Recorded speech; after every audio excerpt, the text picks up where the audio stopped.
राधे राधे भक्तों, आप सभी का स्वागत है मेरे चैनल पर संदीप भक्ति ज्ञान गंगा में। भक्तों, भाद्रपद के शुक्ल पक्ष की गणेश चतुर्थी के बाद ऋषि पंचमी का व्रत रखा जाता है। इस दिन सप्त ऋषियों की पूजा करते हैं। ऋषि पंचमी पर कश्यप ऋषि की जयंती रहती है।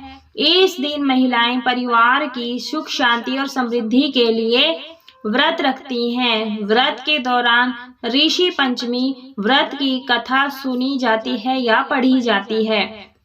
ऋषि पंचमी कोई त्योहार नहीं है, बल्कि महिलाओं द्वारा सप्त ऋषियों यानी 7 ऋषियों को श्रद्धांजलि देने और रजस्वला दोष से शुद्ध होने के लिए रखा जाने वाला एक उपवास दिवस होता है। तो भक्तों, कभी भी व्रत खाली हाथ नहीं सुनी जाती। आप जल का लोटा अपने हाथ में ले लें, पकड़ कर रखे, उसके बाद कथा सुने। अगर नहीं रख पाते हैं तो लोटा पास में ही रख लें और उसके बाद हाथ में अक्षत और पुष्प लेकर के कथा सुननी चाहिए ऋषि पंचमी की। तो चलिए, कथा इस प्रकार से है।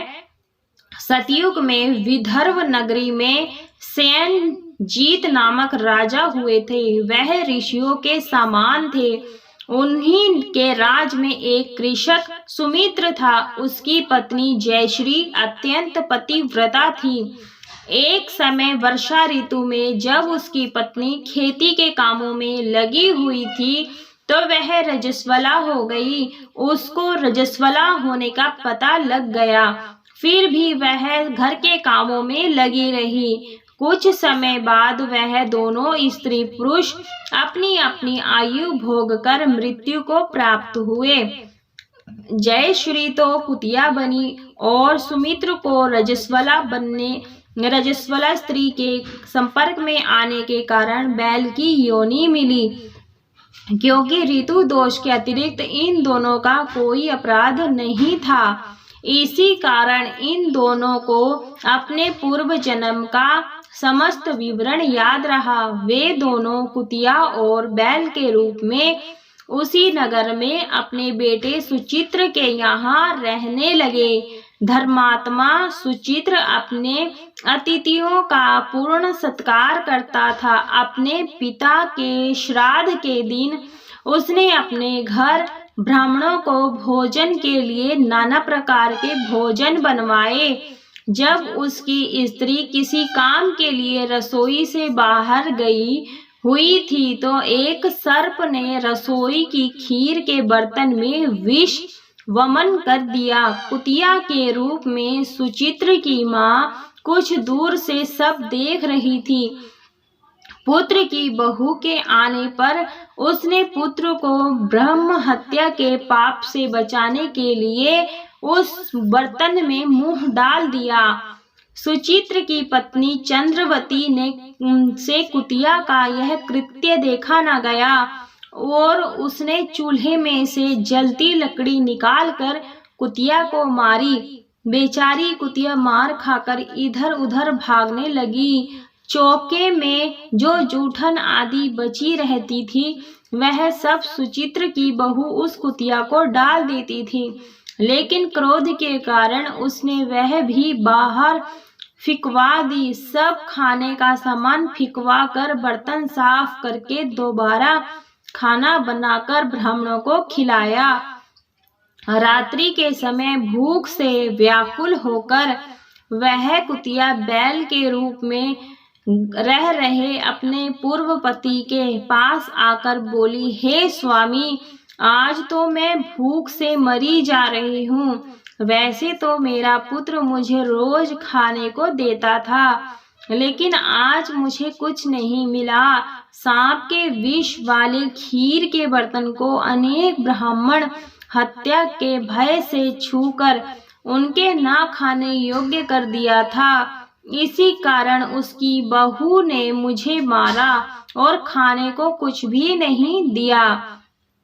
तब वह बैल बोला, हे भद्रे, तेरे पापों के कारण तो मैं भी इस योनि में पड़ा हूँ और आज बोझा ढोते ढोते मेरी कमर टूट गई है।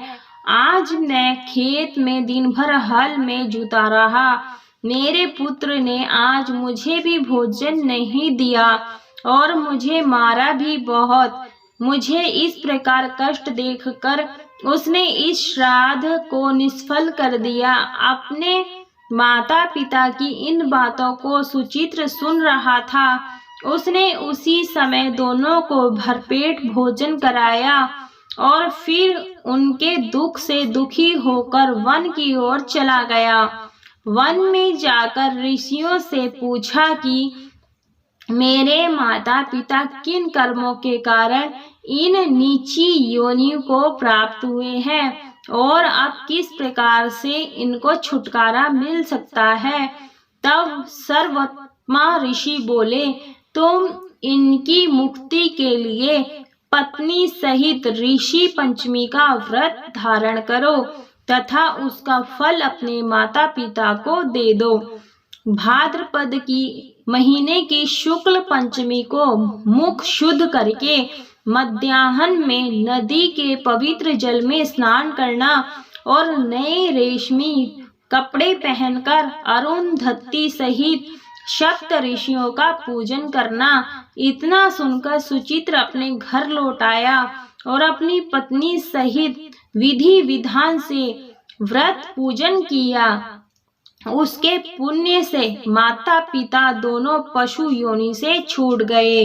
तो भक्तों, ये थी ऋषि पंचमी की व्रत कथा। बोलिए सप्त ऋषियों की जय। अब इसके बाद हमें गणेश जी की कथा अवश्य रूप से सुनना चाहिए। बिना व्रत कथा सुने ये पूजा संपूर्ण नहीं मानी जाती है। तो गणेश जी की कथा इस प्रकार से है। एक बुढ़िया माई थी, मिट्टी के गणेश जी की पूजा करती थी। रोज बनाए रोज गल जाए। एक सेठ का मकान बन रहा था। वो बोली, पत्थर का गणेश बना दो। मिस्त्री बोले, जितने हम तेरा पत्थर का गणेश गढ़ेंगे उतने में अपनी दीवार ना छीन लेंगे। बुढ़िया बोली, राम करे तुम्हारी दीवार टेढ़ी हो जाए। अब उनकी दीवार टेढ़ी हो गई। वो चीने और ढा देवे, चीने और ढा देवे। इस तरह करते करते शाम हो गई। शाम को सेठ आया। उसने कहा, आज कुछ भी नहीं किया।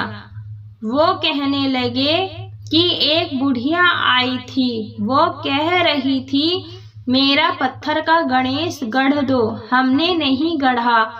तो उसने कहा, तुम्हारी दीवार टेढ़ी हो जाए। तब से दीवार सीधी नहीं बन रही है। बनाते हैं और ढा देते हैं। सेठ ने बुढ़िया बुलाई। सेठ ने कहा, हम तेरा सोने का गणेश गढ़ देंगे, हमारी दीवार सीधी कर दो। सेठ ने बुढ़िया को सोने का गणेश गढ़ा दिया। सेठ की दीवार सीधी हो गई। जैसे सेठ की दीवार सीधी की वैसी सबकी करना। बोलिए गणेश भगवान की जय। तो भक्तों, इस प्रकार से हमारी कथा संपूर्ण हो जाती है।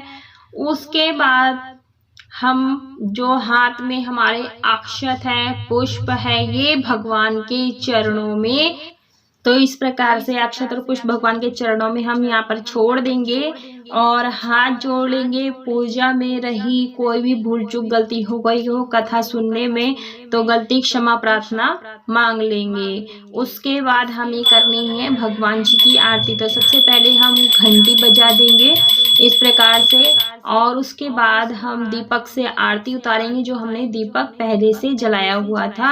आप चाहे तो यहाँ पर कपूर की भी आरती कर सकते हैं। उसके बाद गलती क्षमा प्रार्थना मांग लें। दक्षिणा जरूर से निकालें। दक्षिणा निकालने से ये होता है, पूजा में रही कोई भी भूल चूक गलती होती है, कमी बेसी होती है, वो दक्षिणा से पूरी हो जाती है।